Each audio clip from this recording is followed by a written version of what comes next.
This is brought to you by Forethought, building AI agents for every customer moment. Hey, welcome. Thank you. How you doing? Good. Thanks for coming. Congrats on a great day. Hi, all. Hey. Okay, our last session of the day. You've like doubled the number of products you had at Config. Can you just, we'll talk about them, but like quickly, the 4 you had and the 4 you added. Sure. I can give the commercial. That's why I'm saying short, not a commercial, but just so people know what's going on. Abbreviated version. So we had Figma Design. We launched that in closed beta 2015, GA release 2016. Hopefully some of you are familiar with it, or your teams are. And then from there, we did FigJam. So basically we saw this behavior of people treating Figma Design like a space, pulled that out of Figma Design, made a dedicated product for it. And then we realized that a lot of the people that were in Figma Design are developers. So we've got 30% of our sort of active users in Figma Design that are identifying as a developer role. Looked at the NPS for those folks, not as happy as the designers. So then it was, okay, how do we make a better product for them? Introduce dev mode, a dedicated place for all their workflows. So that way you don't have to like draw giant arrows to your frame in Figma. And instead, you're able to have a very clear path for handoff, integrations with other tools you use, et cetera. We launched Figma Slides, and we realized that 5% of the files created in Figma Design were slides. Same story, pulling it out. And then this year at Config, we did 4 launches. So Figma Draw, better vector illustration tools. We did Figma Sites, a way to go directly from Figma Design and have a publish flow to publish on the web. And we also did Figma Buzz. Figma Buzz is basically a production workflow for assets. So if your brand designer has a template, how do you, as a marketer or anyone else in the org, take that template and then you could bulk create, for example, with a spreadsheet, and instantly you've got 80, 100, whatever number of assets you need. That is something that's been really well adopted, and it's been awesome to see that workflow in enterprise especially. And then finally, Figma Make, where you're able to go from prompt to app, and you can also copy and paste your Figma Design in. And I think that with Figma Make, we're still at the very beginning, but this is one of the top priorities for the company and something that we're just incredibly excited about. And you get a bonus too, because after Config, we launched our dev mode MCP server. Oh, yes, nice. And we will talk about that because that fits into the agent story.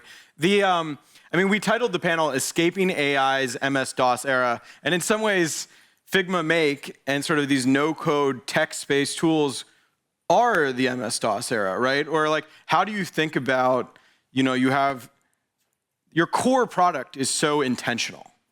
And then Make and all of the sort of coding products are, by their very nature right now, fairly like chaotic and text-based. Like, why go into this space? And like, how do you think about it when it's clearly sort of like a work in progress in terms of delivering like polished work? Yeah, so I guess zooming out, Figma's platform is trying to get you from idea to product. And we have plenty of holes in there. Those are opportunities for us to partner, to build, buy, whatever. But I think as we look at the opportunity for us, there obviously is so much you can do with AI right now in terms of putting a prompt in and then going from that all the way to a working app or a working prototype. Working prototype is, I think, really the realm that most of the results are in right now. If you ship them to, live open web, you might find that there's a lot of security issues with that. So, be warned. And at the same time, I think that if you look at the way that designers work, they're very free form in nature. They're visual thinkers. We have a way to edit code and Make people use it. But also, I think people want more in terms of that free form visual side. And that's just the start. When we think about what it will take for our users to take AI and integrate it in to the applications, the software, the experiences that they're building, I just have a hard time believing that a prompt is where we stop. And if you look at just the evolution, the arc of any interface and any software ever, it's not like you get rid of the text-based part. We saw the terminal. In fact, I love the terminal. But and I've invested in an internal company, Warp. They're awesome. But at the same time, you layer on top. And there's a reason GUIs exist. Humans are fundamentally very visual creatures. Right. Look at our culture today. It's a very visual culture. Any media you consume is almost predominantly visual at this point. That's changed a lot in the last 15 years alone. And so I think that's the arc we're already on. And to think of it as like, yeah, the prompt box, that's it. That seems wrong to me. It's clearly we've got the make product and the design product, and over time you'll figure out how they can sort of communicate and interact with each other more. You already have it, so you can use Figma's assets, so it doesn't just see an image, it sees, okay, here are the rules and everything like that. But there's a lot sort of you can imagine down the road. I mean, do you think it's mostly like product managers prototyping right now? Or I think Yuki on your executive team was sort of showing me almost like an Uber Eats sort of competitor, but it was clearly, you couldn't build a fully functional Uber Eats. It's like still here. We're not competing with Uber Eats, just to be clear. But they're spinning up. But yeah, I mean, focus. Do you think product managers are the main users, or who do you think really is getting value out of something like Figma Make today? Oh, we see it across the org, truly. But designers, product managers, I think when we look at our user base, we're really focused on people that are part of that product development cycle. And right now it's you ideate, you visualize solutions, you build them, you ship them. But I think after that it's measurement as well. There's an opportunity to create a loop around that.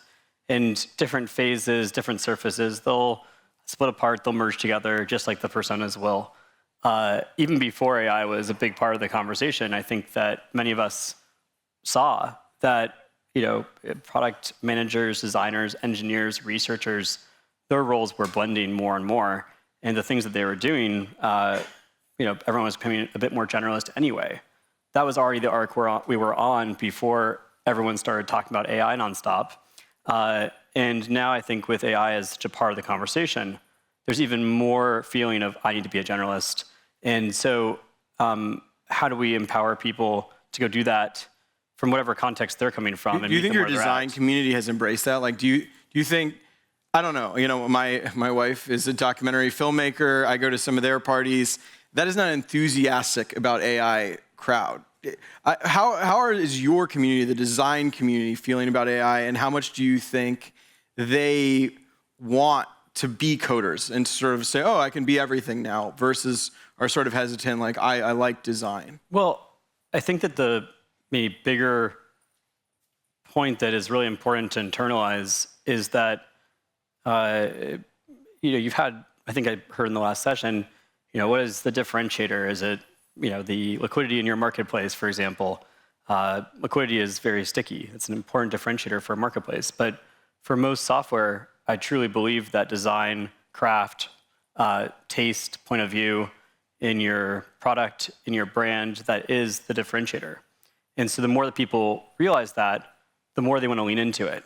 And if you're anyone in the org, you're probably going to need to find a way to contribute to the design process, if design is how you win or lose. If you're a designer, you should be welcoming that. Not because you shouldn't be coming from a mindset of like, oh gosh, other folks are touching pixels, my job is at risk. I know that folks sometimes feel insecure, and I understand that and empathize with that, but design is a lot more than just touching and creating and drawing pixels. So in some ways you're saying, haven't you heard the word? Taste is like the buzzword of the moment in AI. Yeah. And so if you're a designer, you're the one anointed to have taste. So in some ways. And also to guide the process. When you're doing this wide exploration, you're considering all these different paths that are possible. And then you then have to converge. And you have to lead your team through that. And I think that you're going to see a lot more designers in leadership roles, a lot more designers in CEO roles. And I really think it's how people are going to win or lose. So design needs to step up too, to that leadership position. Do you worry about copying? Like, Figma is so much about creating, but when I play with these no-code tools, often what I do is I copy and paste a website I like, and I upload it in there, and I say, make a website sort of like that. I don't know, do you stop that? Like, how do you think about sort of rote copying in your tools? Yeah, if you're using frontier models, obviously that's something that you have less control over. And so perhaps worry is not like the right thing to have. It's already happening. You can't do much about it. As you do your own post-training, your own model training, that is something that you want to get away from, and you definitely don't want regurgitation. Right. At the same time, like, as a user, no offense to you, but if that's what you're doing with like the amazing tools we have now, perhaps challenge yourself to think a bit bigger. Yeah, I'm not the most skilled, certainly. Yeah. You could build your skill. Right. We all can. So, yeah, I think that, I actually, when people used to ask me, how do I learn Figma, my first response was often like, take a screenshot of some app you like and then just figure out how to use the tool to draw it. And that's not to say go make that app and like, launch it, but rather figure out how to go use the tool with something that you care about. And I think that there's opportunity for people to learn for sure. Right. And any way to get people in and learning is good. But yeah, my entire reason for starting Figma is to get more ideas out in the world, more unique ideas. That is sort of what I'm getting at, though. Like, it feels like the old school Figma, if I were to copy, you're sort of like, you're learning the craft. And so then by the end of it, you know the craft, and hopefully you decide to take your own path. Whereas like the no code, it does feel like, am I learning the craft when I do it? I think, again, my mental model is more of we're creating prototypes with something like Make. Right. And for me, the most beneficial moments have been when I've been able to prototype a lot of different directions very quickly, throw them away, and then go build what I want to actually go in the direction of. Right. And so I think it's actually a way to kind of explore the possibility set, this idea maze. Even if you get to the most obvious things that are cliche, okay, it's fine. You know it's cliche now. Think outside that box. Right. I do the same thing with LLMs sometimes. Like I was writing a wedding speech. I didn't use the LLM to write the wedding speech. Right. I said, tell me the 10 most cliche ways to start a wedding speech so I can avoid them. Yeah, I've heard some LLM wedding speeches. Oh, they're terrible. It's worrying. Yeah. But it is a good way to like, what are the key beats, or like what should? No, I wasn't trying to structure with it. I was trying to get away from the cliche. Right. The talk about like sort of I'm going to butcher this, the MCP server. I mean, it feels like so you're making it possible for basically external organizations through open source to use the context that Figma has on my design sensibility and sort of externalize that potentially even to agents. Or walk me through the thought there, and also like sort of the willingness to open up what seems very valuable and having sort of context on your customer. Well, so first of all, I mean, we've had dev mode as a product for a long time, and the entire goal of dev mode is help developers translate designs into code. We've had a REST API since coming up on a decade now. Right. So you're not holding everything off. Yeah, no, it's been the intention is to be more open that way for a long time. MCP is, many people would call it an API.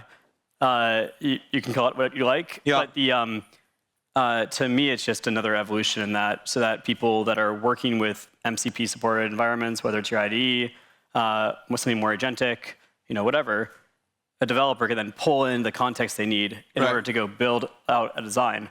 And what I've been super inspired by is this is really so much just the start of what we're doing for MCP. I was kind of nervous to launch it, honestly, because it's early.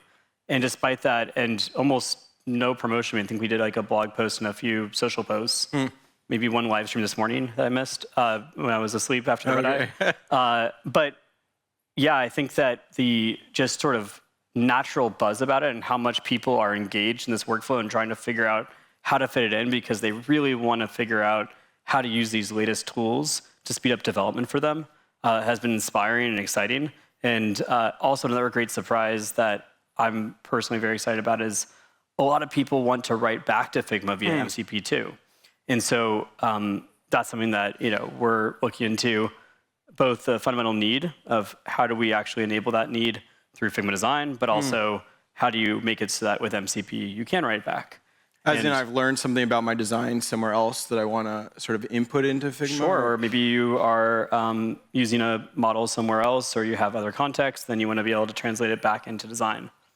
How much are you thinking about sort of agents interacting with Figma? Like, do you see a world where there are agents designing for me, and like, do you feel like that? Can you define an agent? Yeah, where like, I pay some company that uses my Figma account and completes a task. Like, I have a marketer who does the task of taking my existing design and turning that into my billboard, and that's like its specific task. And I want to let some other company come into my Figma account and do that. Like, do you think that's a real story, or do you think that's sort of not close? The way I would put it is, I'm a little skeptical that in the near term we're going to see a proliferation of agents on Figma's platform. Yeah. But we have plugins. We've got MCP, our API. Right. As you heard, we're exploring, okay, can MCP write back? Right. And so if people wanted to explore that, they could. Right. In the meantime, for us, we're really eager to figure out how to make sure that we're covering the workflows that are the top ones natively in Figma too. Right. And doing that in a really integrated way. So, but your customer's a human at the end of the day. Yeah. Yeah. Not an agent anytime soon. I wanted to talk a little bit. Agents can. They can access or foundational models can be useful in just making it so that you're able to work faster and get to the point that's more interesting for you to be able to develop whatever it is you're developing. I wanted to talk about sort of the company building piece of this for a second. Sure. I mean, you're clearly sort of moving towards going public. I'm curious, like, what your decision-making process has been. We're in this moment where Stripe, SpaceX, like, it feels like they can stay perpetually private. What's sort of the impetus to potentially move Figma towards the public markets? Yeah, I mean, I can't talk, like I told you, about anything regarding like that process, but I think that just the important thing that I've been like making sure that I'm grounded in every day, whatever happens with going public, not going public, is this is like the moment to make sure that we are all in on product. Whether that's me, our team, like there is so much to build, so many workflows changing, so much happening, and we have such opportunity to help our customers. Right. So that's what we're pushing for every day. Keep the product moving, stay active. I mean, clearly that's demonstrated in like the suite of products that we open this up with. If when you think about who you want your customer to be, obviously we all associate it with like the designer. But who are the customer categories you think you're the strongest, and who do you really want that customer to be? Well, I mentioned earlier, 30% are developers, about a third are designers, and the rest are others in the organization. But we see all these folks using our products, and to us, it's kind of this interesting challenge of how do you then pull out what their needs are and create surfaces for them to be able to engage with Figma more. Like Buzz, for example, that's a product where we went into that marketing workflow, saw people trying to use templates. They were, like developers, a bit intimidated by Figma design. We do our best to make Figma design approachable, and still there's inherent complexity. There's only so far you can go for a very powerful tool. And so then how do you get that to be a new surface where people have just a very simple, clear way to go create the assets they want to create while staying on brand? And that was sort of the thinking for Buzz, similar for Slides, similar for Dev Mode or FigJam, list it. And I think for each of these, the other thing that's really cool is that when you pull out a use case and make it a product, you're able to let that product be what it wants to be. So for example, FigJam, what we found right away was, people were using Figma design like a space. COVID was happening, and people were writing text boxes to basically reply to each other when Slack was down. They were drawing and illustrating these digital cities together across companies. Right. And they were chatting with each other in weird ways. And like all this was some stuff we're seeing, and people seem to want to have fun in Figma and be together in Figma. And so that informed our point of view for FigJam. Right. It was like, let's make this a product where the differentiator is fun. Right. Which was a weird thing to tell my board. But it really worked. And then by leaning into that, you just go into different places, and then you see what resonates, and some of those ideas percolate back to the rest of the platform. So I think for every surface we have, there's some example of that where it would have evolved differently if it was inside of Figma. Right. I'm curious, in sort of this, like, okay, we've started engaging with AI through text, and we're trying to sort of figure out how to get away from it, or not even get away from it. Think about whether text is sort of the optimal sort of way to engage with the user.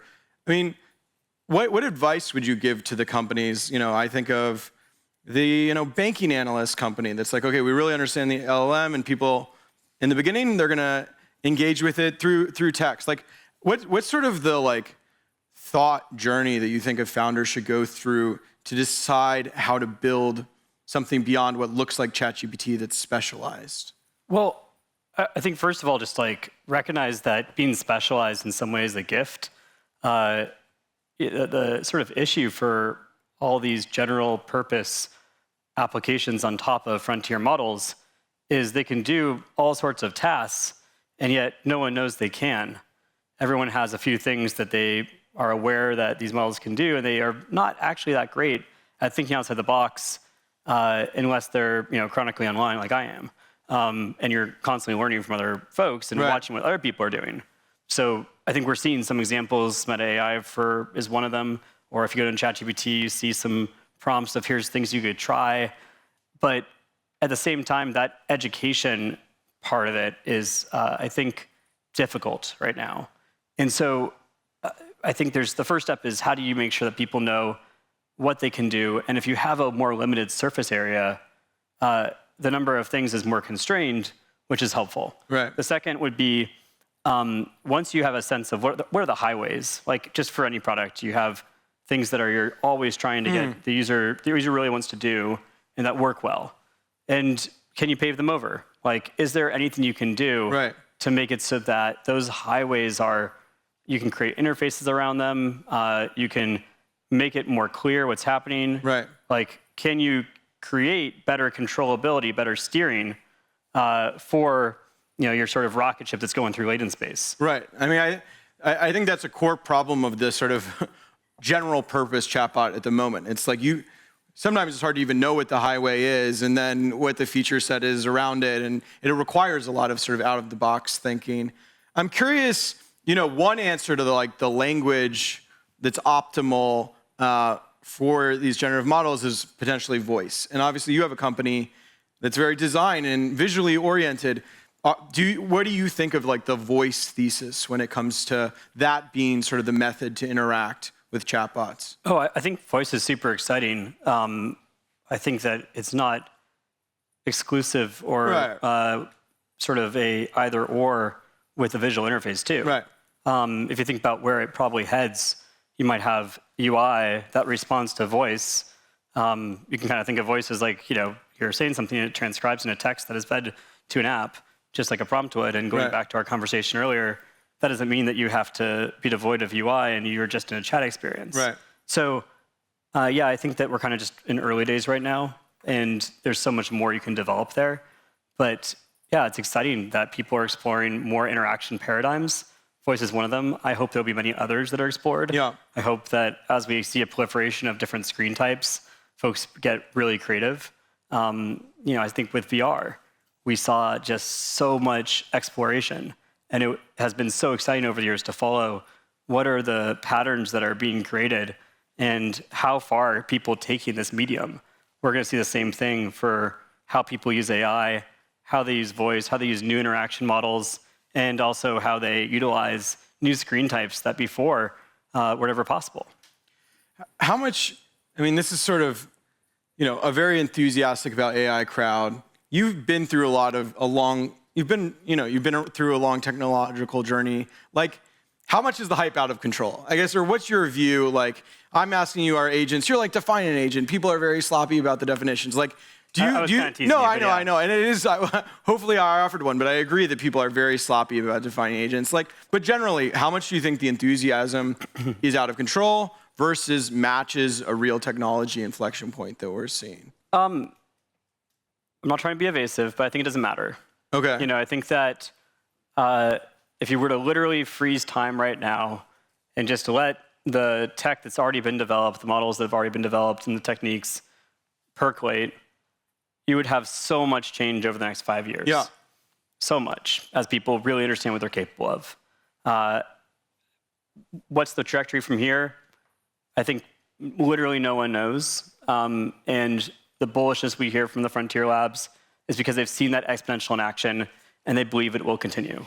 But we don't know where, when, in what domains, what areas we hit walls. And so I think that whether we're at the peak of a hype cycle and about to hit winter, or it just keeps going, the singularity's near, wherever we are between those points, there is so much that's interesting right now. Right. And so much to dive into, to understand. I don't think we're about to hit a winter for what it's worth. I think there's a lot more that we're going to see. Right. But I also am not sure that AI 2027 is the narrative, and we're all going to be paperclipped. You don't want to commit to the AGI in a particular year, and I agree. But I mean, I think that core point that regardless, the opportunity to be harvested right now is so intense that companies like yours are running and exciting at. for all of us. Right. More toys for everyone. So, yeah. I love it. Great last line. Thank you very much. Thank you for having me. All right. See ya. Good to see you.